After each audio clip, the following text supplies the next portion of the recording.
இப்போ 5வது எபிசோடிய ஸ்டார்டிங் சீன்லயே நம்ம ஹீரோ அந்த தங்கச்சிக்காரியோடைய புருஷங்கிட்ட விசாரிக்கலாம் அப்படின்னு சொல்லிட்டு போறாரு. ஏன்னா இவன் தான் அந்த ஆக்ட்ரஸை வந்து மிரட்டுற மாதிரி பேசிட்டு போயிருப்பான், ஏதோ பிளாக்மெயில் பண்ற மாதிரி பேசியிருப்பான். இப்போ அவங்கிட்ட பேசலான்னு போனா அவன் மூஞ்சி விட்டே பேச மாட்டான். நீ யாரு, எதுக்கு என்ன ஃபாலோ பண்ணிட்டு வர, உங்ககிட்ட நான் ஏன் பேசணும் அப்படின்னு சொல்லிட்டு கேட்கும்போது இந்த மாதிரி புக் எழுத போறேன், அதுக்காக உங்ககிட்டயும் பேசணும் அப்படின்னும் போது இங்க பாரு நடிக்காத, எனக்கு எல்லாமே தெரியும், நான் டீச்சரு, இந்த ஊருக்குள்ள மட்டும்தான் டீச்சரா அமைதியா போவேன், இந்த ஊரை தாண்டி வெளியே வந்தேன் அப்படின்னா நான் சரியான ரவுடி, உன் குடல உருவி மாலையா போட்டுப்பான், பாத்துக்கோ, என் பின்னாடி வராத அப்படின்னு சொல்லிட்டு திட்டி விட்டு போறான். என்ன இந்த ஆளு இந்த மாதிரி பேசிட்டு போறானே அப்படின்னு சொல்லிட்டு ஹீரோக்கு புரியல. இதே டைம்ல அந்த போலீஸ் ஃப்ரெண்டு கால் பண்றாரு. அந்த ஆக்ட்ரஸ் வந்துட்டு ஆக்சிடென்ட்ல இறந்து போயிட்டாங்க அப்படின்னு சொல்ல இவருக்கு தூக்கி வாரி போடுது. என்னாரு இறந்தே போயிட்டாங்களா அப்படின்னு சொல்லிட்டு ஸ்டேஷனுக்கு போனா, ஆமா எங்கேயோ வெளியூருக்கு போயிட்டு வரும்போது ஹைவேல அந்த ரோட்டை தாண்டி காட்டுக்குள்ள போயிட்டு அந்த காரு பயங்கரமா முட்டி ஆக்சிடென்ட் ஆயிருக்கு, மொத்தமா எரிஞ்சு போயிருக்கு, உள்ளுக்குள்ள டிராவல் பண்ண அந்த லேடியும் எரிஞ்சு போயிட்டு இறந்து போயிட்டாங்க.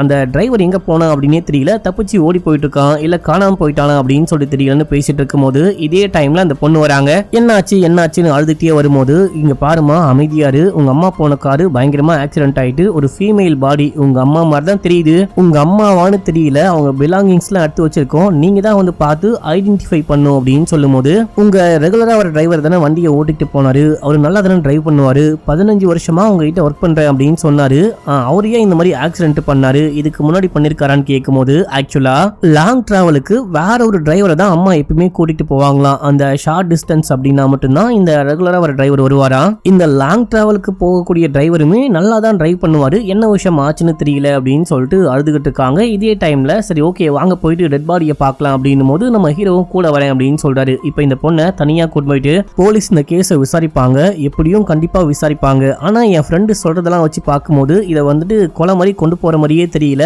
ஆக்சிடென்ட் தான் கொண்டு போறாங்க, ஆனா எனக்கு என்னமோ இது கொலையா இருக்குமோன்னு மைண்டுக்குள்ள ஓடிட்டே இருக்கு, நானும் செப்பரேட்டா இந்த கேஸை விசாரிக்கவா, உங்களுக்கு ஏதாவது ஆட்சேபனை இருக்கா அப்படின்னு சொல்லிட்டு கேட்கும்போது எனக்கு எந்த ஆட்சேபனையும் கிடையாது, கொலைகாரனை கண்டுபிடிச்சா மட்டும் போதும்னு இந்த பொண்ணு சொல்றா. இப்ப அப்படியே போயிட்டு டெட் பாடியை பாக்குறாங்க, டெட் பாடியை மூடி வச்சிருக்காங்க, தரக்கத்துக்கு முன்னாடியே போலீஸ் சொல்றாரு டெட் பாடி வந்துட்டு 90% கருகி போச்சு, இதை வந்துட்டு யாரு பார்த்தாலும் யாருடைய டெட் பாடியும் கண்டுபிடிக்க முடியாது, அதுக்கு பதிலா இந்த பிலாங்கிங்ஸ் எல்லாம் பாருங்க, இதை வச்சு கண்டுபிடிக்க முடியுதான்னு பாருங்க அப்படின்னு சொல்லிட்டு அந்த ரிங்கு மற்ற ஏதோ ரெசிப்ட் எல்லாம் காமிக்கிறாங்க. இதையெல்லாம் பார்க்கும்போது ரிங்கை பார்த்தோன்னே இந்த பொண்ணு கண்டுபிடிச்சிட்டா அம்மா தான் அப்படின்னு சொல்லிட்டு, ஏன்னா அம்மா வந்துட்டு ஒரு டைமண்ட் ரிங் போட்டிருப்பாங்க, ரொம்ப ரொம்ப யூனிக்கா இருக்கும், இந்த ரிங்கை பார்த்தோன்னே இந்த பொண்ணு கதறி அழுகுறா, அம்மா தான் இறந்து போயிட்டாங்க அப்படின்னு சொல்லிட்டு. இப்ப அப்படியே எங்க சீன் கட்டாது. அடுத்து அந்த தாடிக்காரனை காமிக்கிறாங்க, இவன் வழக்கமா போவான் இல்லையா, அந்த பாருக்கு போயிட்டு சரக்கு அடிச்சுட்டு நிறைய காசு கொடுக்குறான், இவன் கையில எக்கச்சக்கமான காசு புழங்குது, அங்க இருக்கிற வெயிட்ரஸையே பாக்குறாங்க, இவன் வழக்கமா காசையே கொடுக்க மாட்டானே அப்படின்னு சொல்லிட்டு. இது மட்டும் இல்லாம அங்க பாட்டு பாடுவாளையா அந்த பொண்ணுமே பாக்குறா, இவன் காசுலாம் கொடுக்க மாட்டானே, நம்ம தானே கொடுப்போம், என்ன காசு கொடுக்குறான் அப்படின்னு சொல்லிட்டு பார்க்கும்போது நியூஸ்ல இந்த மாதிரி ஆக்ட்ரஸ் இறந்து போயிட்டாங்க, ஒரு கார் விபத்துல இறந்து போயிட்டாங்க அப்படின்னு சொல்லிட்டு நியூஸ் ஓடிக்கிட்டு இருக்கு. அந்த நியூஸை இந்த பொண்ணு நல்லாவே நோட் பண்றா. அடுத்து அந்த வக்கீல் ஆபீஸ்ல காமிக்கிறாங்க ஆக்ட்ரஸ் உடைய பொண்ணு, அதுக்கப்புறமா அந்த தங்கச்சிக்காரியுடைய புருஷன், சம்பந்தமே இல்லாம ஒரு ஆளு, அண்ட் வந்துட்டு நம்ம ஹீரோ, இவங்க எல்லாருமே உட்கார்ந்துட்டு இருக்காங்க. அவ்வளவுதான் அம்மா இறந்து போயிட்டாங்க இல்லையா, சொத்தை பிரிக்கணும் அப்படின்னு சொல்லிட்டு வரும்போது இந்த தாடிக்காரன் மட்டும் ஆளை காணும், எங்க அப்படின்னு சொல்லிட்டு வக்கீல் கேட்கும்போது வந்துடுவான், நீங்க ஆரம்பிங்க அப்படின்னும் போது ஆரம்பிக்கலாம். அதுக்கு முன்னாடி ஒரு முக்கியமான விஷயம், ஒரு மாசத்துக்கு முன்னாடி இந்த ஆக்ட்ரஸ் வந்துட்டு வேற ஒரு உயில் எழுதி வச்சிருக்காங்களாம், அது என்னையா உயில் அப்படின்னு சொல்லிட்டு கேட்கும்போது, ஒருவேளை நான் நேச்சுரலா இறந்து போனேன் அப்படின்னா என்னுடைய சொத்து வந்துட்டு என் பசங்களுக்கு சரிபாதியா பிரிஞ்சு போகணும், 3ஆ பிரிஞ்சு போகணும், ஒருவேளை அன்நேச்சுரலா ஆக்சிடென்டலாவோ இல்ல கொலையாவோ இறந்து போயிட்டேன் அப்படின்னா இந்த சொத்து வந்துட்டு அவங்களுக்கு கொஞ்சமா தான் போகணும். ஒரு என்ஜிஓ சம்பந்தப்பட்ட ஒருத்தர் தான் அங்க உட்கார்ந்துகிட்டு இருக்காரு, இவருக்கு வந்துட்டு அதாவது இவர் நடத்தக்கூடிய இந்த என்ஜிஓக்கு தான் முக்காவாசி சொத்து போகணும், அந்த கால்வாசியில 3 பேருக்கும் பங்கு போட்டு கொடுத்துருங்கன்னு எழுதி வச்சிருக்காங்களாம். இதை கேட்டவுடனே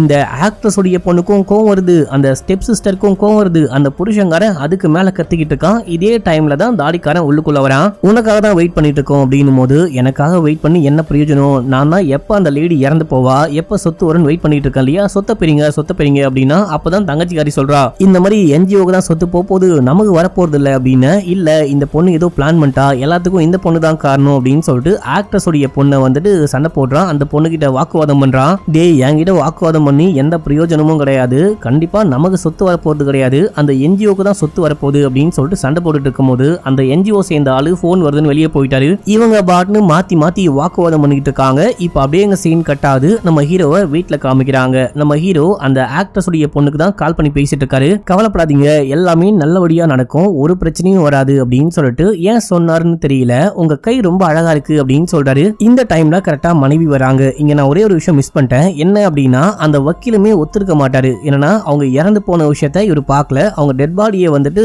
ஐடென்டிஃபையே பண்ண முடியல, 95% இறந்து போயிருக்கு. டிஎன்ஏ டெஸ்ட் பண்ணி அதுக்கப்புறமா தான் இந்த சொத்தை பிரிக்கிற வேலையை நான் ஆரம்பிப்பேன் அப்படின்னு சொல்லியிருப்பாரு. இதை மட்டும் இப்ப சொல்ற மன்னிச்சுக்கோங்க. மனைவி வந்து சொல்றாரு, இந்த மாதிரி நான் இன்வெஸ்டிகேஷன் பண்ணிட்டு இருந்தேன் இல்லையா, அந்த ஆக்ட்ரஸ் இறந்து போயிட்டாங்க அப்படின்னும் போது ஆமா ஆமா நான் கூட நியூஸ்ல பார்த்தேன் அப்படின்னு சொல்றாங்க. சரி, வயசான காலத்துல சௌத்ரி எதுக்காக இந்த ஆக்ட்ரஸை கல்யாணம் பண்ணாரு, அது உனக்கு ஏதாவது ஐடியா இருக்கா அப்படின்னு சொல்லிட்டு கேட்கும் போது வேற எதுக்கா இருக்கும், எல்லா ஆண்களுக்குமே ஒரே எண்ணம் தான், பொண்ணு இல்லாம வாழ முடியாது அப்படின்னு. ஏன் நான் இல்லையா, நான் என்ன பொண்ணு கூட வாழ்ந்துகிட்டு இருக்கேன் அப்படின்னும் போது பார்த்தேன் நான் வரும்போது தான் ஏதோ ஒரு பொண்ணு கிட்ட கை நல்லா இருக்கு கால் நல்லா இருக்குன்னு வழிஞ்சிட்டு இருந்தீங்களே அப்படின்னும் போது, ஏமா அது வேற கதை, அதை விடு, நீ கொஞ்சம் இதுவா சொல்லு, இந்த கேஸ்க்கு ஹெல்ப் பண்ற மாதிரி உனக்கு என்ன தோணுதோ அதை அப்படியே சொல்லு அப்படின்னும் போது, ஆக்சுவலா அவருக்கு ஒரு ஆண் குழந்தை வேணும், அதுக்காக தான் கல்யாணம் பண்ணாரு அப்படின்னும் போது, உனக்கு எப்படி இந்த விஷயம் தெரியும் அப்படின்னா, உங்க அப்பாவுடைய ஃப்ரெண்டு தான் அந்த சௌத்ரி, அந்த சௌத்ரியோடைய கல்யாணத்துக்கு உங்க அம்மா போனாங்க. அதாவது இது நம்ம ஹீரோவுடைய மனைவியும் பிரியறதுக்கு முன்னாடி போயிட்டு வந்தவங்க என்கிட்ட என்ன சொன்னாங்க அப்படின்னா, அந்த சௌத்ரிக்கு ஒரு ஆண் குழந்தை வேணுமா, அந்த ஆண் குழந்தைக்காக தான் இந்த ஆக்ட்ரஸையே கல்யாணம் பண்ணிருக்காரு. ஒருவேளை ஆண் குழந்தை பிறந்துருச்சு அப்படின்னா எல்லா சொத்தையும் அந்த ஆண் குழந்தை மேல எழுதி வச்சிடலாம் அப்படின்னா கல்யாணமே பண்ணிருக்காரு அப்படின்னும் போது, ஏமா இதெல்லாம் அம்மா சொன்னாங்க அப்படின்னும் போது, ஆமா அம்மா சொன்னாங்க, ஆனா அவர் சொன்ன விஷயம்லாம் பார்க்கும்போது ஏத்துக்கிற மாதிரியே இல்ல, அந்த லேடிக்கும் வயசு அதிகம், அந்த ஆளுக்கும் வயசு அதிகம், அப்படி இருக்கும்போது எப்படி குழந்தை பிறக்கும், அதுவும் கரெக்டா எப்படி ஆண் குழந்தை பிறக்கும், ஏதோ ஒரு சும்மா சொல்லணும்னு சொல்லியிருக்காரு. காரணம் என்ன அப்படின்னா அந்த லேடியை பிடிச்சி போயிட்டு அவரு கல்யாணம் பண்ணிட்டாரு, அவ்வளவுதான் அப்படின்னு சொல்லிட்டு அவங்க அங்கிருந்து கிளம்பிட்டாங்க. இவங்க போனதுக்கு அப்புறமா நம்ம ஹீரோ எதையோ யோசிச்சு பாக்குறாரு. என்ன அப்படின்னா, அந்த தாடிக்கானுடைய தங்கச்சி வீட்டுக்கு போகும்போது அங்க ஏதோ ஒரு ஆயுர்வேதிக் புக் இருந்திருக்கும். சும்மா பார்த்துட்டு இருந்திருப்பாரு அந்த பொண்ணு வர வரைக்கும். அந்த புக்ல ஒரு பேஜை மட்டும் மடிச்சு வச்ச மாதிரியும், அந்த பேஜுக்குள்ள கரெக்டா அந்த இடத்துல வந்துட்டு ஒரு சின்ன பிட்டு பேப்பர் இருந்திருக்கும். அந்த பேப்பர்ல சில நம்பரும் எழுதிருக்கும். அதை நம்ம ஹீரோ பார்த்திருப்பாரு. இப்ப நம்ம ஹீரோ என்ன பண்றாரு அப்படின்னா, அந்த ஆயுர்வேதிக் புக்கை யார் எழுதுனாங்களோ, யார் ரிலீஸ் பண்ணாங்களோ அந்த தாத்தாவையே போயிட்டு மீட் பண்றாரு. நான் வந்துட்டு ஒரு ரிப்போர்ட்டர், இந்த மாதிரி இன்ஃபர்டிலிட்டியை பத்தி நான் ஆர்டிகல்லாம் எழுத போறேன், அதுக்கு உங்க உதவி வேணும் அப்படின்னு சொல்லிட்டு, நீங்க இன்ஃபர்டிலிட்டிக்கெல்லாம் ட்ரீட்மெண்ட் கொடுப்பீங்களா ஆயுர்வேதிக் முறையில அப்படின்னு சொல்லிட்டு கேட்கும்போது, 2 வருஷத்துக்கு முன்னாடி வரைக்கும் கொடுத்துட்டு இருந்தேன், இப்போ ரொம்ப வயசாகி போச்சு, அது மட்டும் இல்லாம ஞாபக மறதியும் அதிகமா இருக்கிறதுனால ட்ரீட்மெண்ட்லாம் பெருசா கொடுக்கறது கிடையாது, அப்படியே போயிட்டு இருக்குப்பா அப்படின்னும் போது, சரி நீங்க கொடுத்துக்கிட்டு இருக்கும் போது ஒரு 2-3 வருஷத்துக்கு முன்னாடி இந்த டெலிவிஷன் ஆக்டர் ரீசெண்டா கூட இறந்து போனாங்களே, அவங்களுக்கு ஏதாவது ட்ரீட்மெண்ட் கொடுத்தீங்களான்னு கேட்டா ஞாபகம் இல்ல, கொடுத்த மாதிரி ஞாபகம் இல்ல அப்படின்னு சொல்றாரு. சௌத்ரிக்கு கொடுத்தீங்களா அப்படின்னு சொல்லிட்டு கேட்கும்போது, அதுவும் ஞாபகம் இல்ல, நான் வேணா ரெஜிஸ்டர்ல பாக்குறேன் அப்படின்னு சொல்லிட்டு செக் பண்ணிட்டு இருக்கும்போது, கொடுங்க நானே செக் பண்றேன் அப்படின்னு சொல்லிட்டு இவரை செக் பண்ணி பார்க்கும்போது அவங்க 2 பேருமே கிடையவே கிடையாது. அவங்க 2 பேருக்கும் ட்ரீட்மெண்ட் கொடுத்த மாதிரியே தெரியல. ஆனா அதுக்கு பதிலா லீலா ராணி அப்படின்னு சொல்லிட்டு போட்டு யாருக்கும் ட்ரீட்மெண்ட் கொடுத்திருக்காரு. இந்த லீலா ராணி யாரு அப்படின்னு சொல்லிட்டு தெரியல. நம்ம ஹீரோ அந்த விஷயத்தை மட்டும் போட்டோ கிளிக் பண்ணிக்கிறாரு. இப்போ எதுக்குப்பா அந்த போட்டோவை கிளிக் பண்ண அப்படின்னு சொல்லிட்டு கேட்கும்போது, உங்க ஹேண்ட் ரைட்டிங் ரொம்ப ரொம்ப அழகா இருக்கு, அதான் கிளிக் பண்ணேன், நான் ஒரு முக்கியமான வேலையா வெளியே போறேன், போயிட்டு அப்புறமேட்டுக்கா வந்து உங்ககிட்ட பேசுறேன் அப்படின்னு சொல்லிட்டு வெளியே வந்து நம்ம ஹீரோக்கு ஒரு அசிஸ்டன்ட் மாதிரி, நம்ம ஹீரோ சொல்ற வேலையெல்லாம் பார்க்க ஒரு ஆள் இருக்கான் இல்லையா, இந்த துப்பெல்லாம் கலெக்ட் பண்ணி கொடுக்குறவன், அவனுக்கு கால் பண்ணி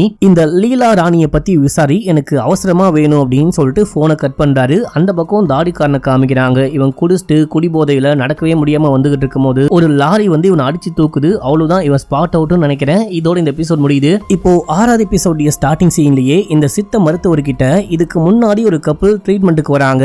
இவங்க கிட்ட விசாரிக்கும் போது தான் லீலா ராணி அப்படின்னு சொல்லிட்டு ஏதோ பேர் சொல்லியிருப்பாங்க. அது மட்டும் இல்லாம அவர் அந்த மெடிசனை கொடுக்கும்போது, இந்த மெடிசன் உங்களுக்கு ஒர்க் அவுட் ஆகும்னு கண்டிப்பா சொல்ல மாட்டேன், யூஸ் பண்ணுங்க, யூஸ் பண்ணும்போது படபடப்பா இருக்கு, ஏதோ உடம்புக்கு செட் ஆகல அப்படின்னா உடனே கிளம்பி ஹாஸ்பிட்டலுக்கு போயிருங்க, அதுதான் நல்லதா இருக்கும் அப்படின்னு சொல்லிட்டு பேசிக்கிறாங்க. டீடைலா நமக்கு காமிக்கல. இப்ப அப்படியே எங்க சீனை கட் பண்ணி ரியல் டைம்ல காட்டுறாங்க. நம்ம ஹீரோ போயிட்டு போலீஸ் ஃப்ரெண்டை மீட் பண்றாரு. என்னாச்சு, எப்படி இறந்து போனா அப்படின்னு சொல்லிட்டு கேட்க, பார்க்க ஆக்சிடென்ட் மாதிரி தெரியுது. இவன் குடிச்சிட்டு குடிபோதையில நடந்து வந்துகிட்டு இருக்கும் போது அந்த பக்கம் வந்த ஏதோ ஒரு வண்டி அடிச்சு தூக்கி இருக்கு. பையன் ஸ்பாட் அவுட் இறந்தே போயிட்டான். இந்த கேஸை விசாரிக்க சொல்லி ஒரு பார் சிங்கர் தான் கம்ப்ளைண்டே கொடுத்திருக்கா அப்படின்னு சொல்லும் போது, எனக்கும் அந்த பார் சிங்கரை நல்லாவே தெரியும், அந்த பார் சிங்கர் கூட தான் இவன் ஸ்டே பண்ணிட்டு இருந்தான் அப்படின்னு சொல்றான். இப்போ மைக்கேல் வரான். மைக்கேல் கிட்ட விசாரிக்கும் போது, நான் என்ன பண்ண போறேன், நான் எதுக்கு அவனை கொலை பண்ண போறேன் அப்படின்னு சொல்லிட்டு கேட்கும் போது, ஒழுங்கு மரியாதை உண்மையை சொல்லு, உனக்கு அவன் காசு கொடுக்கணும், அதுக்காக ஏதாவது சண்டையாகி கொலை பண்ணிட்டியா அப்படின்னு சொல்லிட்டு கேட்கும் போது, சார் அவன் எனக்கு காசு கொடுக்கணும், நான் அவனை கொலை பண்ணிட்டேன் அப்படின்னா எனக்கு யாரு காசு கொடுப்பா, சத்தியமா நான் கொலை பண்ணல அப்படின்னு அங்க நம்ம ஹீரோ நின்றுட்டு இருக்காரு. யோ நீங்க என்ன பண்ற அப்படின்னு சொல்லிட்டு கேட்கும்போது நீங்க என்ன பண்ண வந்தியோ அந்த விஷயத்த கண்டுபிடிக்க வந்திருக்கேன் அப்படின்னு சொல்றாரு. இவங்க கிட்ட விசாரிக்கும் போது நீங்க வேணா என் போன் லொகேஷன் செக் பண்ணி பாத்துக்கோங்க, அவன் இறந்து போகும்போது நான் வீட்டுல இருந்தேன், நீங்க சொன்ன டைம்ல நான் வீட்டுல இருந்தேன், நாலாம் கொலையே பண்ணவே இல்லை அப்படின்னு சொல்லும் போது ஒருவேளை போனை பிளான் பண்ணி வீட்டுல வச்சுட்டு போயிட்டு கூட கொலை பண்ணிருக்க வாய்ப்பு இருக்குன்னு போலீஸ் சொல்றாரு. நீங்க வேணா அந்த பார் சிங்கர் கிட்ட விசாரிச்சு பாருங்க, அந்த பொண்ணு கூட கொலை பண்ணிருக்க வாய்ப்பு இருக்கு. ஏன்னா அந்த பொண்ணு ஒரு வெள்ளாதி வில்லி அப்படின்னும் போது அந்த பொண்ணு தான் கம்ப்ளைண்டே கொடுத்திருக்கா, அவ எதுக்காக கொலை பண்ண போறா அப்படின்னு சொல்லிட்டு கேட்கும் போது நீங்க வேணா அந்த பொண்ணுடைய வீட்டுல போயிட்டு செக் பண்ணி பாருங்க, கண்டிப்பா ஏதாவது கண்டுபிடிப்பீங்க அப்படின்னும் போது சரி ஓகே இப்போதைக்கு நீ லாக்அப்ல இரு, நாங்க போயிட்டு செக் பண்ணி பாத்துக்கிறோம் அப்படின்னு சொல்லிட்டு போலீஸ் டீமே போயிட்டு செக் பண்றாங்க. அந்த பொண்ணுக்கு ஏன் வேணும் கத்திக்கிட்டு இருக்கா, சார் கம்ப்ளைண்டே நான் தான் கொடுத்தேன், எதுக்கு என் வீட்டுல வந்து தேடிட்டு இருக்கீங்க அப்படின்னு சொல்றா. வீடு முழுக்க தேடுறாங்க, தேடியுமே எதுவுமே கிடைக்கல, பணம் ஏதோ மறைச்சு வச்சிருக்கான் போல, இந்த பணத்தை மேபி இந்த பொண்ணு பேங்க் லாக்கர்ல மறைச்சு வச்சிருக்க வாய்ப்பு இருக்கு அப்படின்னு சொல்லிட்டு பேங்க் லாக்கருடைய கீ எங்கன்னு கேட்டா தெரியல, நீங்க என்ன கீயை பத்தி பேசுறீங்க அப்படின்னு எனக்கு புரியல அப்படின்னும் போது பேங்க்ல பணம் மறைச்சு வச்சிருக்க இல்லையா அந்த பேங்க் லாக்கருடைய கீயை கொடு அப்படின்னும் போது சார் எனக்கு எதுக்கு சார் பேங்க் லாக்கர்லாம், என்கிட்ட அவ்வளவு காசுலாம் கிடையாது அப்படின்னு சொல்ல அங்க ஒரு சாவி கொத்த பாக்குறாங்க. இது என்ன, இதுதான் பேங்குடைய சாவியான்னு கேட்கும் போது இது கபோர்டுடைய சாவி அப்படின்னும் போது சரி ஓகே கபோர்டுடைய சாவியா இருந்தாலும் பரவாயில்ல நாங்க யூஸ் பண்ணிக்கிறோம் அப்படின்னு சொல்லிட்டு கொண்டு போயிட்டாங்க. இப்ப அப்படியே சீன் கட் ஆகுது. அடுத்து நம்ம ஹீரோ அந்த அங்கிளை மீட் பண்ணி பேசிட்டு இருக்காரு. கூடவே நம்ம ஹீரோ ஒரு பையனுக்கு கால் பண்ணி டீடைலா வேணும் அப்படின்னு சொல்லிட்டு கேட்டாரு பாத்தீங்களா, அந்த பையனும் வந்துட்டான். இவன் என்ன கண்டுபிடிச்சிருக்கான் அப்படின்னா லீலா ராணி வந்துட்டு இந்த ஆக்ட்ரஸ் உடைய பொண்ணு இருக்காங்க இல்லையா, இந்த பொண்ணை சின்ன வயசுல பாத்துக்க கூடிய நானி தான். இவங்க வந்துட்டு இன்னும் கூட அந்த ஆக்ட்ரஸ் உடைய வீட்டுல ஏதோ ஒரு வேலை பார்த்துட்டு இருக்காங்க.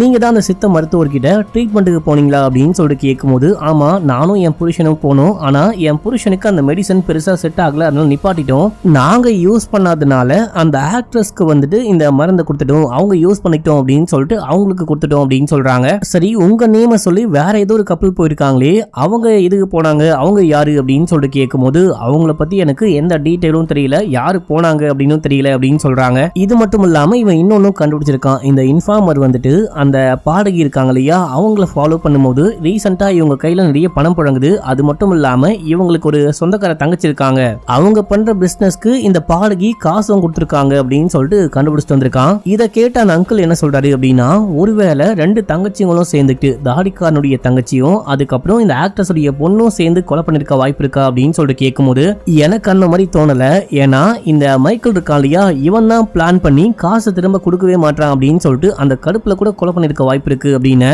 இல்ல ரெண்டு தங்கச்சிங்களும் சேர்ந்துட்டு இந்த சொத்து ஏற்கனவே நாலா பிரியுது, மூணா பிரியாம நாலா பிரியுது, அதாவது கால்வாசி தான் இவங்க மூணு பேருக்கும் வரப்போகுது, மிச்சம் எல்லாமே அந்த என்ஜிஓக்கு போகுது, அதனால ரெண்டு தங்கச்சிகளும் பிளான் பண்ணி இவனை கொலை பண்ணிட்டோம் அப்படின்னா அந்த கால்வாசிய ஆளுக்கு பாதியா பங்கு போட்டுக்கலாம், நமக்கு கொஞ்சம் எக்ஸ்ட்ரா காசு கிடைக்குமே அப்படின்னு சொல்லிட்டு அந்த மாதிரி கொலை பண்ணிருக்க வாய்ப்பு இருக்கும்னு கேட்கும் போது தெரியல அப்படின்னு சொல்றாரு. விசாரிச்சாதான் கண்டுபிடிக்க முடியும் அப்படின்னு சொல்லிட்டு நம்ம ஹீரோ சொல்றாரு. இதே டைம்ல போலீஸ் ஃப்ரெண்டு கால் பண்றாரு. அந்த பாலகியோடைய வீட்ல இருந்து சாவி கொண்டு போனாங்க பாத்தீங்களா, அதுல ஒண்ணு பேங்க் லாக்கருடைய கீ, அதை கொண்டு போயிட்டு பேங்க் லாக்கரை ஓபன் பண்ணி உள்ளுக்குள்ள பார்க்கும்போது பணமோ நகையோ இல்ல விலை உயர்ந்த பொருளோ கிடையாது, அதுக்கு பதிலா ஒரு டைரியோடைய கிழிஞ்சு போன பாகத்தை கண்டுபிடிச்சிருக்காங்க. நான் கிளம்பி ஸ்டேஷன் வந்திருக்கேன், நீயும் கிளம்பி வா, அந்த பொண்ணையும் வர வச்சு பேசலாம் அப்படின்னும் போது நம்ம ஹீரோ கிளம்பி போயிட்டாரு. அந்த பொண்ணு வந்திருக்கா, இங்க பாரு எங்களுக்கு எல்லாமே தெரியும், சும்மா போய் சொல்லி டைம் வேஸ்ட் பண்ணாத, என்ன விஷயமாச்சோ உண்மையை சொல்லு அப்படின்னும் போது இந்த பொண்ணு சொல்ல ஆரம்பிக்கிறா. அந்த பையன் இருக்கான் இல்லையா அவன் அப்பாவுடைய டைரியை எங்கேயோ இருந்து கண்டுபிடிச்சு கொண்டு வந்திருக்கான், அதுல என்ன விஷயம் இருந்துச்சு அப்படின்னா தெரியல, அதை பிரிண்ட் போட்டு நிறைய பப்ளிஷர்ஸ் இருப்பாங்க இல்லையா புக் எல்லாம் பப்ளிஷ் பண்ணுவாங்களே அவங்க கிட்ட கொடுத்து காசை வாங்கியிருக்கான். இதே டைரியை வச்சுதான் அந்த அம்மாக்காரி ஆக்ட்ரஸையும் மிரட்டிருக்கான். மற்றபடி எனக்கு வேற ஒண்ணுமே தெரியாது, இந்த காசுலாம் யூஸ் பண்றேன் அப்படின்னு சொல்லிட்டு கேக்குறீங்க இல்லையா, நான் கஷ்டப்பட்டு பாட்டு பாடி டான்ஸ் ஆடி சம்பாதிச்ச காசு, என்னுடைய கசின் சிஸ்டருடைய பிசினஸ்ல கொஞ்சம் இன்வெஸ்ட் பண்ணிருக்கேன், மற்றபடி நான் வச்சிருந்த காசு தான், நான் யார்ட்டையும் காசுலாம் வாங்கவே இல்லை, இவனை நம்பி இவனுக்கு நிறைய ஹெல்ப் பண்ணிருக்கேன், கடைசியா பார்த்தா அவன் இறந்தே போயிட்டான், நான் எதுவுமே பண்ணவே இல்லை, என்ன நம்புங்க அப்படின்னும் போது சரி ஓகே இப்போ நீ கிளம்பு, எப்ப கூப்பிட்டாலும் வரணும் அப்படின்னு சொல்லிட்டு அமுச்சு விட்டாங்க. இப்பதான் நம்ம ஹீரோ கையில அந்த டைரி கிடைக்குது, டைரியோட ஒரு காப்பி கிடைக்குது. இதை படிச்சு பார்க்கும்போது இவர் வந்துட்டு அந்த ஆக்ட்ரஸ் கூட கல்யாணம் ஆனதுக்கு அப்புறமா ஒன்னா இருக்க ட்ரை பண்றாரு, முடியவே இல்லை, ஆக்ட்ரஸ் கடுப்பாயிட்டாங்க, உனக்கு இதுக்கு ஒக்கே கிடையாது அப்படின்னு சொல்லிட்டு திட்டி விட்டு போயிட்டாங்க. மனசுக்கு ரொம்ப கஷ்டப்படுறாரு. போனவங்க அதுக்கப்புறமா தான் இந்த ஆயுர்வேதிக் மெடிசனை கொண்டு வந்து கொடுத்துருப்பாங்க. நீ சாப்பிடு, உனக்கு வந்துட்டு கண்டிப்பா ஒர்க் ஆகும், எல்லாமே கரெக்டா இருக்கும். நமக்கு டைமே கிடையாது, உனக்கும் வயசாயிருச்சு எனக்கும் வயசாயிருச்சு, நம்ம 2 பேரும் சேர்ந்துட்டு எப்படியாச்சும் ஆண் குழந்தையை பெற்றுக்கணும் அப்படின்னு சொல்லிட்டு அவங்க சொல்றாங்க. இது எல்லாமே டைரியா அவர் எழுதியும் வச்சிருக்காரு. இது மட்டும் இல்லாம அந்த மெடிசன் அவருக்கு ஒத்துக்கவே இல்லை. சாப்பிடும் போது ஏதோ சைடு எஃபெக்ட்லாம் வந்திருக்கு, எனக்கு இந்த மெடிசன் சுத்தமா செட்டே ஆகல, வேற வழி இல்லாம தான் யூஸ் பண்ணிக்கிட்டு இருக்கேன் அப்படின்ற விஷயத்தையும் எழுதி வச்சிருக்காரு. இப்ப அப்படியே எங்க சீன் கட்டாது. நம்ம ஹீரோ வீட்டுல இருக்கும்போது மனைவி வராங்க. பொண்ணை பாத்துக்கோங்க, பத்திரமா பாத்துக்கோங்க, வெளியெல்லாம் கூட்டு போகாதீங்க அப்படின்னு சொல்லிட்டு அங்க இருந்து கிளம்ப பார்க்கும்போது, பத்திரமா பாத்துக்கிறேன், இந்த கேஸ் தான் போட்டு என்ன ஆட்டி படைக்குது அப்படின்னு. ஏங்க அந்த ஆக்ட்ரஸே இறந்து போயிட்டாங்க, இன்னுமா இந்த கேஸ் முடியல அப்படின்னும் போது, அவங்க சாவறதுக்கு முன்னாடி என்னை யாரோ கொலை பண்றாங்களோன்னு பயந்து தான் என்ன அப்பாயின்மெண்ட் பண்ணாங்க, அவங்க இப்போ இறந்தும் போயிட்டாங்க. அவங்க சாவறதுக்கு முன்னாடி உயில் எழுதி வச்சிருக்காங்க, இந்த சொத்து வந்துட்டு பசங்களுக்கு கம்மியாவும் என்ஜிஓக்கு அதிகமா போற மாதிரி சொத்தை எழுதி வச்சிருக்காங்க. எனக்கு வந்துட்டு அந்த கொலைகாரன் யாரு, அவங்க எப்படியோ இறந்து போனாங்க, அவங்க எப்படி இறந்து போனாங்க, யாரு கொலை பண்ண ட்ரை பண்ணான்னு கண்டுபிடிக்க ட்ரை பண்ணிட்டு இருக்கேன் அப்படின்னும் போது, சரி ஓகே அந்த 2வது புருஷனுக்கு என்ன விஷயம் ஆச்சு, அவர் எங்க இருக்காரு அப்படின்னு சொல்லிட்டு கேட்டா, இப்போ ஒரு பங்கமான ட்விஸ்ட் மக்களே. ஆக்சுவலா அந்த 2வது புருஷன் இருக்காரு பாத்தீங்களா, அவரு 1 வருஷத்துக்கு முன்னாடியே ஹார்ட் அட்டாக்ல இறந்து போயிட்டு இருக்காரு. அவர் இறந்து போறதுக்கு முன்னாடியே மனைவி பேர்ல சொத்து போற மாதிரி உயில எழுதி வச்சுட்டு இறந்து போயிருக்காரு மக்களே. அவரு ஹார்ட் அட்டாக்ல தான் இறந்து போனாரா, இல்ல அவரையும் யாராவது கொலை பண்ணாங்களா அப்படின்னு சொல்லிட்டு கேட்கும் போது, இந்த கேள்வி ஹீரோக்கு ஒரு மாதிரி நச்சுன்னு இருக்கு. ஆமால இந்த ஆங்கிள் யோசிக்கவே இல்லையே அப்படின்னு சொல்லிட்டு ஹீரோ யோசிச்சுக்கிட்டு இருக்கும் போது, சரி இந்த ஆக்ட்ரஸ் உடைய முதல் கணவன் இங்க, அவரை பத்தி கண்டுபிடிச்சிங்களா, அவர் ஏன் வரவே இல்லை, டெத்து கூட வரவே இல்லை அப்படின்னு. அந்த முதல் கணவருக்கும் இந்த ஆக்ட்ரஸுக்கும் எந்த ஒரு சம்பந்தமும் கிடையாது, ஒத்துவும் கிடையாது, உறவும் கிடையாது, பல வருஷமாவது மீட் பண்ணி அவர் எங்க இருக்காருன்னே தெரியல அப்படின்னு. சரி ஓகே நீங்க பார்த்து பத்திரமா இந்த கேஸை ஹேண்டில் பண்ணுங்க, எனக்கு டைம் ஆயிடுச்சு நான் கிளம்புறேன் அப்படின்னு சொல்லிட்டு அவங்களும் அங்கிருந்து கிளம்பிட்டாங்க. இப்ப அப்படியே எங்க சீன் கட்டாது. அந்த ஆக்ட்ரஸ் உடைய பொண்ணு ஹீரோவை கால் பண்ணி கூப்பிடுறா, மீட் பண்ணும் அப்படின்னு சொல்றா. மீட் பண்ண போனா என்ன விஷயம் ஏதாச்சு அப்படின்னு சொல்லிட்டு கேட்கும் போது, மன்னிச்சுக்கோங்க உங்ககிட்ட காசு கொடுக்குற அளவுக்கு என்கிட்ட காசு கிடையாது அப்படின்னும் போது, ஏங்க அதெல்லாம் ஒன்றும் பிரச்சனையே கிடையாது, நான் தான் முன்னாடியே சொன்னேன் இல்லையா, காசுக்காக வேலை பார்க்கல, யாருன்னு கண்டுபிடிக்க தான் வேலை பார்த்துக்கிட்டு இருக்கேன், கவலைப்படாதீங்க அப்படின்னும் போது எல்லாரும் என்னை விட்டு போறாங்க, அம்மா இறந்து போயிட்டாங்க, இந்த தாடிக்காரனும் வந்துட்டு இறந்து போயிட்டான், இது மட்டும் இல்லாம என்னுடைய காதலன் இருக்கான் இல்லையா, அவனுமே வேற ஏதோ ஒரு இன்ஸ்டிடியூட்காக பாட்டு பாட போறான், அவனுக்கு சம்பளமும் கிடைக்க போகுது, அவனும் என்னை விட்டு பிரிஞ்சு போயிடுவான் போல. இது எல்லாமே மறக்க நான் வந்துட்டு இவங்க ஏதோ ஒரு வெளிநாட்டுல வேற ஒரு படிப்புக்காக அப்ளை பண்ணாங்களாம், அது இப்போ ஸ்காலர்ஷிப்போட கிடைச்சிருக்கு, நானும் அந்த ஊருக்கு கிளம்பி போறேன், அங்க ஊருக்கு கிளம்பி போயிட்டு படிக்க ஆரம்பிச்சேன் அப்படின்னா எல்லாமே கொஞ்சம் கொஞ்சமா மறந்துடுவோம் போல, கடைசியா அவங்க மீட் பண்ணி ஒரு தேங்க் பண்ணிட்டு போலாம் தான் வந்தேன் அப்படின்னு சொல்லிட்டு அவங்க இருந்து கிளம்புறாங்க. இப்ப அப்படியே ஒரு காரை காமிக்கிறாங்க. இந்த கார்ல இருந்து ஒரு பாய் இறங்கி உள்ளுக்குள்ள போறாரு. யாரோ பின்னாடியே போயிட்டு இந்த பாயை ஷூட் பண்ணி கொலை பண்றாங்க. கொலை பண்ணதுக்கு அப்புறமா பின்னாடியே அந்த பாயோடைய மனைவி கதவை திறந்துட்டு உள்ளுக்குள்ள இருந்து வெளியே வர, அந்த பாயோடைய மனைவியை கூட யாரோ ஷூட் பண்ணி கொலை பண்றாங்க. இப்ப அப்படியே எங்க சீன் கட்டாது. அடுத்த நாள் காலையில போலீஸ் நம்ம ஹீரோலாம் கிளம்பி போயிட்டு பார்க்கும்போது அந்த பாய் யாருன்னு தெரியல, ஆனா புர்கா போட்டுட்டு அந்த பாயோடைய மனைவி இறந்து போனாங்க இல்லையா, மனைவியான்னு தெரியல, அது யாருன்னு பார்த்தா அது அந்த ஆக்ட்ரஸ் மக்களே. அப்படியே ஒரு பங்கமான ட்விஸ்ட்டை வச்சு இந்த எபிசோட முடிக்கிறாங்க. இப்போ கடைசி எபிசோடு 7வது எபிசோடு. இந்த எபிசோடு ஸ்டார்டிங் சீன்லயே எல்லாரும் ஷாக்கா பார்த்துட்டு இருக்கும்போது ஃபாரன்சிக்லாம் வந்திருப்பாங்க. அவங்க செக் பண்றாங்க, குண்டடி வந்துட்டு மூஞ்சில பட்டிருக்கு அந்த ஆளுக்கு. அந்த குண்டடியை நல்லா செக் பண்ணலாம் அப்படின்னு சொல்லிட்டு கிட்ட போயிட்டு பார்க்கும்போது தாடி வந்துட்டு ஒட்டு தாடியா இருக்கு, தூக்குனா தனியா வருது, என்ன கொடுமையா இது அப்படின்னு சொல்லிட்டு பார்த்துட்டு இருக்கும்போது இதே டைம்ல அந்த பொண்ணு வராங்க. அப்போ இறந்து போனது ஃபேக்கு, இப்பதான் உண்மையா இறந்து போயிருக்காங்க அப்படின்னும் போது இந்த பொண்ணுக்கு ஒண்ணுமே புரியல, தூக்கி வாரி போடுது, பயங்கரமா அழுகுறா. கூடவே இன்னொரு ஆள் இறந்து போயிருக்காரு, அவரையும் வந்து பாருமா அப்படின்னா, நான் யாரையும் இதுக்கப்புறம் பார்க்க விரும்பவே இல்லை, நான் கிளம்புறேன் அப்படின்னு சொல்லிட்டு இந்த பொண்ணு அங்கிருந்து கிளம்பி போயிட்டா. இப்போ வந்துட்டு ஒரு டிரைவிங் லைசன்ஸை கண்டுபிடிச்சிருப்பாங்க. அந்த லைசன்ஸ் எடுத்து பார்க்கும்போது இதில் வந்துட்டு ஹர்ஜேந்தர் சிங் அப்படின்னு சொல்லிட்டு போட்டிருக்கு. இந்த ஹர்ஜேந்தர் சிங் யாரு அப்படின்னா, லாங் டிராவல்லாம் போகும்போது வேற ஒரு டிரைவரை கூட்டு போவாங்க, அவர் தான் வண்டியை ஓட்டுவாரு அப்படின்னு சொன்னாங்க இல்லையா, அவருடைய லைசன்சிங் இருக்கு அப்படின்னா அவர் தான் இந்த தாடிக்காரனா, அவர் தான் மேக்கப் போட்டுக்கிட்டு இருக்காரா அப்படின்னு சொல்லிட்டு புரியல. இப்போ ரூம்குள்ள செக் பண்ணி பார்க்கும்போது அந்த மேக்கப் பண்றதுக்கான இல்ல மாறு வேஷம் போறதுக்கு தேவையான விக்கு, தொப்பி, கண்ணாடி, மீசை அப்படின்னு சொல்லிட்டு எல்லாமே இருந்திருக்கு. இந்த லேடியாச்சு ஆக்ட்ரஸ் வெளியே போனா மாட்டிப்பாங்க அப்படின்னு சொல்லிட்டு மேக்கப் போட்டுக்கிட்டோ இல்ல மாறுவேஷம் போட்டுக்கிட்டோ, அப்படியும் இல்ல அப்படின்னா புர்கா போட்டுக்கிட்டு வெளியே போக வாய்ப்பு இருக்கு. இந்த ஆளு எதுக்காக மாறுவேஷம் பண்ணும், ஏதோ இடிக்குதே அப்படின்னு சொல்லிட்டு யோசிச்சவங்க இது ஒரு காட்டேஜ். இந்த காட்டேஜ் உடைய ஓனரை கூப்பிட்டு விசாரிக்கும் போது நான் ஃபேஸ் எல்லாம் பார்க்கவே இல்லை, கால் பண்ணி ஒரு வாரத்துக்கு எனக்கு காட்டேஜ் வேணும் அப்படின்னு சொல்லிட்டு புக் பண்ணாங்க. பேமெண்ட்டும் ஆன்லைன்லயே பண்ணிட்டாங்க. அதுக்கப்புறம் நான் எதுக்கு வரப்போறேன், நான் ஃபேஸ்லாம் பார்க்கல அப்படின்னு சொல்லிட்டாரு. இப்போ பாஸ்போர்ட் இருக்கு, அந்த பாஸ்போர்ட்டை கொண்டு வந்து பார்க்கும்போது இந்த ஆக்ட்ரஸும் கூட ஒருத்தர் இறந்து போயிருக்காரு இல்லையா, 2 பேருமே வந்துட்டு வேற ஒரு நேம்ல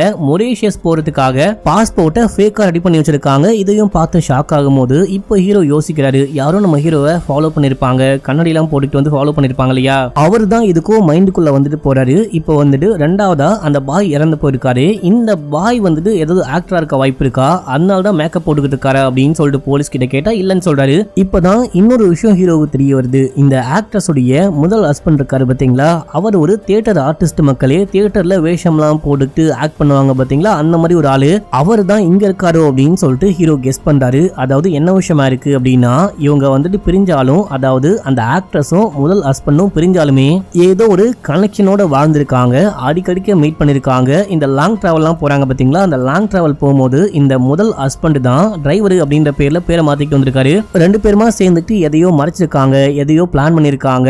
இது மட்டும் இல்லாம ஒரு என்ஜிஓக்கு முக்காவாசி சொத்தை எழுதி வச்சாங்க பாத்தீங்களா, அந்த என்ஜிஓ கூட மொரீஷியஸை சேர்ந்த ஒரு என்ஜிஓ. மக்களே அங்கதான் தலைமையிடம் இருக்கு, இல்லனா அங்கதான் வந்துட்டு ஏதோ ஒரு முக்கியமான விஷயம் இருக்கு. இது எல்லாமே இந்த எல்லா டாட்ஸையும் நம்ம ஹீரோ கனெக்ட் பண்றாரு. அடுத்து எல்லாரையும் கூப்பிட்டு ஒரு மீட்டிங் மாதிரி, நான் சொல்றத பொறுமையா உட்கார்ந்து கேளுங்கன்னு எக்ஸ்பிளைன் பண்ண ஆரம்பிக்கிறாரு, என்ன விஷயம் ஆச்சுன்னு சொல்லிட்டு. இந்த ஆக்ட்ரஸுக்கும் முதல் ஹஸ்பண்டுக்கும் செட் ஆகல, ஏதோ சண்டை போட்டு பிரிஞ்சிட்டாங்க. பிரிஞ்சதுக்கு அப்புறமா தான் நடுவுல இந்த பணக்கார பாக்குறாங்க. பணக்கார பார்த்து பேசி இந்த பணத்துக்காகவே கல்யாணம் பண்றாங்க. கல்யாணம் பண்ணா ஒண்ணுமே வேலைக்காவல, எனக்கு வந்துட்டு குழந்தை வேணும் அப்படின்னு சொல்லிட்டு ட்ரை பண்றாரு. ஆனா எதுவுமே பண்ண முடியல அவரால். இது மட்டும் இல்லாம அந்த முதல் ஹஸ்பண்ட் இருக்காரு இல்லையா, அவர் ஒரு சாதாரண தியேட்டர் ஆர்டிஸ்ட். இந்த மனைவி டைவர்ஸ் பண்ணிட்டு போனதுக்கு அப்புறமா காசும் இல்லாம ரொம்ப கஷ்டப்பட்டிருக்காரு. ஆனா இந்த மனைவியை உண்மையிலேயே ஒரு லவ் பண்ணிருக்காரு. கல்யாணத்துக்கு அப்புறமா தான், 2வது கல்யாணத்துக்கு அப்புறமா தான் இந்த மனைவி இதை புரிஞ்சுட்டாங்க. திரும்ப போயிட்டு கல்யாணமும் பண்ணிக்க முடியாது, வேற என்ன பண்ணலான்னு யோசிக்கும் போது இந்த ஆளுக்கு ஹார்ட் ப்ராப்ளம் அண்ட் வந்துட்டு செட்டகிளி வர வச்சிருக்காரு. இவரால் எதுவுமே பண்ணவும் முடியாது, இதுதான் சரியான சமயம் அப்படின்னு சொல்லிட்டு இந்த மெடிசனை சாப்பிட்டா உங்களால கண்டிப்பா எல்லாமே பண்ண முடியும் அப்படின்னு சொல்லிட்டு மெடிசனை வாங்கி கொடுக்க ஆக்சுவலா இதுக்கு முன்னாடியே நமக்கு காமிச்சிருப்பாங்க, மெடிசனை சாப்பிடுங்க, சாப்பிட்டு உங்களுக்கு ஏதாவது முடியாம போச்சு அப்படின்னா நிப்பாட்டிட்டு உடனே ஹாஸ்பிட்டலுக்கு போயிடுங்க அப்படின்னு சொல்லியிருப்பாரு. ஏன்னா இந்த மெடிசன் அந்த அளவுக்கு வீரியமானது. இவரு சாப்பிட்டு கொஞ்சம் கொஞ்சமா சாப்பிட ஆரம்பிக்க, ஏற்கனவே ஹார்ட் ப்ராப்ளம், இதை சாப்பிட ஆரம்பிச்சதுக்கு அப்புறமா ஹார்ட் அட்டாக் வந்து மனுஷன் இறந்து போயிட்டு இருக்காரு. இப்போ இவர் செத்து போனதுக்கு அப்புறமா நம்ம ஃபர்ஸ்ட் ஹஸ்பண்டியே கல்யாணம் பண்ணிக்கலாம் அப்படின்னு சொல்லிட்டு பார்க்கும்போது உயில ஓபன் பண்ணாதான் ஒரு பயங்கரமான இடியே தலை மேல ஒழுகுது. என்னன்னா, எனக்கு அப்புறமா சொத்து எல்லாமே ஆக்ட்ரஸுக்கு போகணும், அதாவது மனைவிக்கு போகணும். ஆனா மனைவி வந்துட்டு அதை அவங்களாதான் அனுபவிக்கணும். என்ன வந்துட்டு சீட் பண்றாங்க, இல்ல வேற யாருக்கூடாச்சும் அஃபேர்ல இருக்காங்க, கல்யாணம் பண்ணிக்கிறாங்க அப்படின்னா அப்ப இந்த சொத்து வந்துட்டு அவங்களுக்கு போகாது, என்னுடைய பசங்களுக்கு தான் போகும் அப்படின்னு சொல்லிட்டு மாத்தி எழுதி வச்சிருப்பாரு. இதை பார்த்து அவங்க செமையா ஷாக் ஆயிருக்காங்க. என்ன பண்ணலாம்னு யோசிச்சிருக்காங்க. யோசிச்சவங்க இந்த மாதிரி நம்ம டெத்தையே ஃபேக் பண்ணா என்ன அப்படின்னு சொல்லிட்டு அதுக்கான பிளான்லாம் போட்டு அந்த முதல் ஹஸ்பண்ட் கூட சேர்ந்துட்டு டெத்தை ஃபேக் பண்ணிருக்காங்க. மொரீஷியஸ் போறதுக்கு பிளானும் போட்டிருக்காங்க. மொரீஷியஸை சேர்ந்த ஏதோ ஒரு கம்பெனி கூட பார்ட்னர்ஷிப் போட்டுட்டு அங்க இருக்கிற ஒரு என்ஜிஓ மூலமா ஒரு ஃபேக் என்ஜிஓ மாதிரின்னு வச்சுக்கோங்களேன், அந்த என்ஜிஓக்கு இந்த காசுலாம் போற மாதிரி மாத்தி விட்டுருக்காங்க. முக்கியமா அந்த வக்கீலை பார்த்து பேசிட்டு இருக்கும் போது எல்லாரும் மாத்தி சண்டை போடும்போது இந்த என்ஜிஓ காரு வெளியே போனாரு பாத்தீங்களா, வெளியே போயிட்டு அந்த முதல் ஹஸ்பண்டுக்கு கால் பண்ணி இந்த மாதிரி மாத்தி சண்டை போடுறாங்க, டிஎன்ஏ டெஸ்ட் பண்ண போறேன், அது பண்ண போறேன், இது பண்ண போறேன் அப்படின்னு சொல்றாங்க. நான் என்ன பண்ணிட்டோம் அப்படின்னு சொல்லிட்டு கேட்கும்போது, நீ எதுவுமே பண்ணாத, எல்லாமே நானே பாத்துக்கிறேன் அப்படின்னு சொல்லிட்டு புருஷன் பொண்டாட்டி பிளான் பண்ணி அந்த ஸ்டெப்ஸ் தாடிக்காரன் இருக்கா பாத்தீங்களா, அந்த தாடிக்காரனை மைக்கேல் கிட்ட காசை கொடுத்து அவன் ஒரு ஆளை செட் பண்ணி, மைக்கேல் தான் ஆளை செட் பண்ணி கொலை பண்ணிருக்கான். அதுக்கான காரணம் இந்த புருஷன் பொண்டாட்டி ஆக்ட்ரஸும் முதல் புருஷனும். இந்த விஷயம் தான் ஆச்சு அப்படின்னு சொல்லிட்டு தெளிவா சொல்லி முடிக்கும் போது, சரி ஓகே இவங்களை யாரு கொலை பண்ணா அப்படின்னு சொல்லிட்டு கேட்டா போலீஸ் விசாரிச்சுக்கிட்டு இருக்காங்க. போலீஸ் விசாரிச்ச வரைக்கும் என்ன விஷயம் அப்படின்னா, அன்னைக்கு நைட்டு ஒரே ஒரு போன் கால் தான் உள்ளுக்குள்ள வந்திருக்கு. ஒரு போன் தான் ஆக்டிவா இருந்திருக்கு, 2 போன் ஆக்டிவா இல்ல.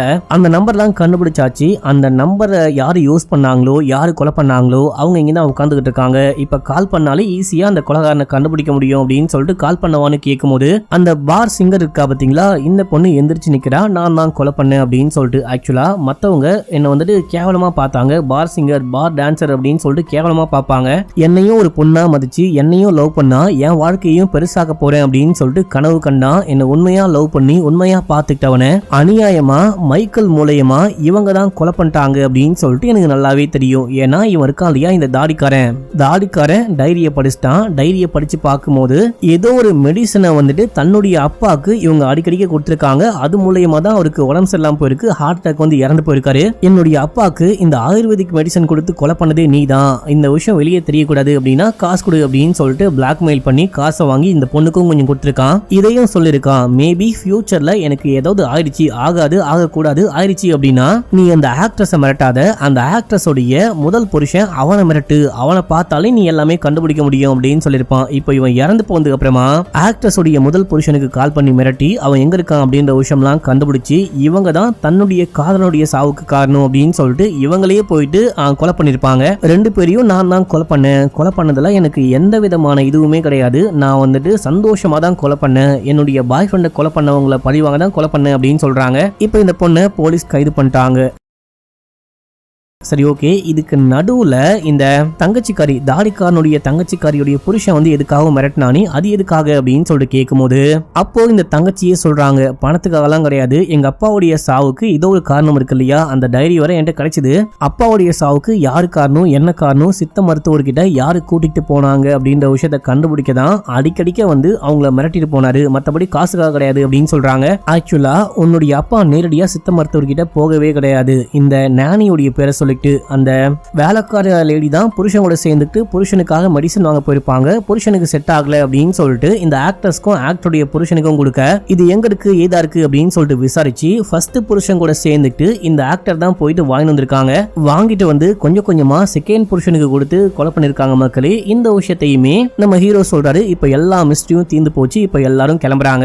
இது மட்டும் இல்ல, தாடிக்காரனுடைய தங்கச்சி இருக்கா இல்லையா, இவ வந்துட்டு இவகிட்ட பேசிட்டா, ஆக்ட்ரஸ் உடைய பொண்ணு கிட்ட பேசிட்டா, நான் வந்துட்டு உன்னை ஒரு தங்கச்சியா தான் பாக்குறேன், நீயும் நானும் சொத்து ஆளுக்கு பாதியா பங்கு போட்டுக்கலாம், மொத்தமா அடிச்சுட்டு போகலாம், நான் ஆசைப்பட மாட்டேன் அப்படின்னு சொல்லிட்டு இவங்க சேர்ந்துட்டாங்க. கடைசியா நம்ம ஹீரோடைய மனைவி இந்த கேஸ நம்ம ஹீரோ சக்சஸ்ஃபுல்லா முடிச்சதுக்காக ஒரு கண்ணாடி பிரசன்ட் பண்றாங்க. ஒரு 2-3 வருஷத்துக்கு முன்னாடி ஒரு கண்ணாடியை இவங்க வாங்கி கொடுத்திருப்பாங்க, அது உடஞ்சி போனாலும் யூஸ் பண்ணிருப்பாரு. அந்த உடஞ்சி போன கண்ணாடியை நீங்க யூஸ் பண்ண வேணாம், இதுக்கப்புறமா புது கண்ணாடியை யூஸ் பண்ணுங்க அப்படின்னு சொல்லிட்டு கொண்டு கொடுக்குறாங்க. இவங்களும் ஆல்மோஸ்ட் கொஞ்சம் கொஞ்சமா ஒன்னு சேர்றாங்க. இப்ப இங்க ஹவுஸ் ஓனர் வராரு. சார், நான் தான் காசுலாம் கொடுத்துட்டேனே அப்படின்னும் போது, காசுக்காக கிடையாது, ஒரு கேஸுக்காக நீங்க ஒரு பெரிய ஆளா மாறிட்டீங்க, நீங்க ஒரு பெரிய இன்வெஸ்டிகேட்டரா மாறிட்டீங்க, என்னுடைய கேஸையும் எடுத்து விசாரிங்க, என்னுடைய கசனுடைய கேஸையும் எடுத்து விசாரிங்க அப்படின்னு சொல்லிட்டு கேட்டு வந்திருக்காரு. நம்ம ஹீரோ குட்டி பாப்பா கிட்ட இந்த கேஸை எடுக்கவா வேணாவா அப்படின்னு சொல்லிட்டு கேட்டு ஃபன் பண்ணிட்டு இருக்க மாதிரி காமிச்சு இந்த சீரிஸையும் முடிக்கிறாங்க. இந்த வீடியோடைய முடிவுல நீங்க கேட்ட क्वेश्चनக்கு அந்த கமெண்ட்டுக்கு ஆன்சர் பண்றேன் அப்படின்னு சொன்னலையா, முதல்ல இது வந்துட்டு மூவி எக்ஸ்பிளைன் சேனல் கிடையாது, வாலெட் செல்லிங் சேனல் அப்படின்னு சொல்லிட்டு நிறைய பேர், முக்கியமா ஒரு ஆளு டெய்லி கமெண்ட் பண்ணிட்டு இருக்காரு. அவர் ஃபன்னா தான் கமெண்ட் பண்றாரா இல்ல வந்துட்டு ஏதாவது சொல்ல வராரான்னு புரியல. ஒரே ஒரு விஷயம் தான், என்னுடைய ப்ராடக்ட் இது என்னுடைய சேனல், என்னுடைய ஃபேமிலி கிட்ட எம்வி ஃபேமிலி கிட்ட சேல் பண்றதுக்காக கண்டிப்பா நான் வருத்தப்படல, நீங்க கலாச்சாரம் எனக்கு கஷ்டமாவே இருக்காது, ஏன்னா என்னுடைய ப்ராடக்ட் என் ஃபேமிலி கிட்ட ஒரிஜினல் லெதர் வித் 1 இயர் வாரண்டியோட, வெளியே இந்த வாரண்டி கொடுக்கவே மாட்டாங்க. நீங்க எவ்வளவு பெரிய கடைக்கு போயிட்டு வாங்கினாலும் கையில ஒரு ப்ராடக்ட்டை வாங்கிட்டு போயிட்டு திரும்ப கொண்டு கொடுத்தீங்க அப்படின்னாலே வாங்க மாட்டாங்க. ஆனா நான் 1 இயர் வாரண்டியோட வாரண்டி கார்டோட கொடுக்குறேன், ஏன்னா என்னுடைய பொருள் மேல நான் ரெடி பண்ற இந்த ப்ராடக்ட் மேல எனக்கு அவ்வளோ நம்பிக்கை இருக்கு. மேபி அதையும் தாண்டி ஏதாவது ப்ராப்ளம் வந்துச்சுன்னா கூட நான் கண்டிப்பா ரிட்டர்ன் பண்ணிருக்கேன், புதுசா உங்களுக்கு மாத்தியும் கொடுத்துருக்கேன். சோ நீங்க கலாச்சாரம் நான் கவலைப்பட மாட்டேன், நீங்க ஃபன்னுக்கு தான் சொன்னீங்க அப்படின்னா ஒன்றும் பிரச்சனை இல்லை, டெய்லி கமெண்ட் பண்ணுங்க, சந்தோஷம் தான் எனக்கு. மற்ற எல்லாமே movie name, series name, hi bro, good morning, சாப்பிட்டீங்களா, இந்த மாதிரிலாம் கேட்டிருந்தீங்க. நான் ரொம்ப நல்லா இருக்கேன், சாப்பிட்டேன். சீரீஸோடைய நேம் வந்துட்டு எல்லா வீடியோடைய ஸ்டார்டிங்லயுமே மேல ஸ்கிரீன்ல போட்டிருப்பேன், அதை பார்த்து தெரிஞ்சுக்கோங்க. உங்களுக்கு ஏதாவது क्वेश्चन இருக்கு, ஏதாவது கேள்வி கேட்கணும் அப்படின்னா கமெண்ட் பண்ணுங்க. எல்லா கமெண்ட்டுக்கும் ஹாய் ஹலோன்னு இல்லாம மற்றபடி வரக்கூடிய எல்லா கமெண்ட்டுக்குமே இதுக்கப்புறம் ரிப்ளை பண்ற மக்களே. ஓகே மக்களே, பாய்.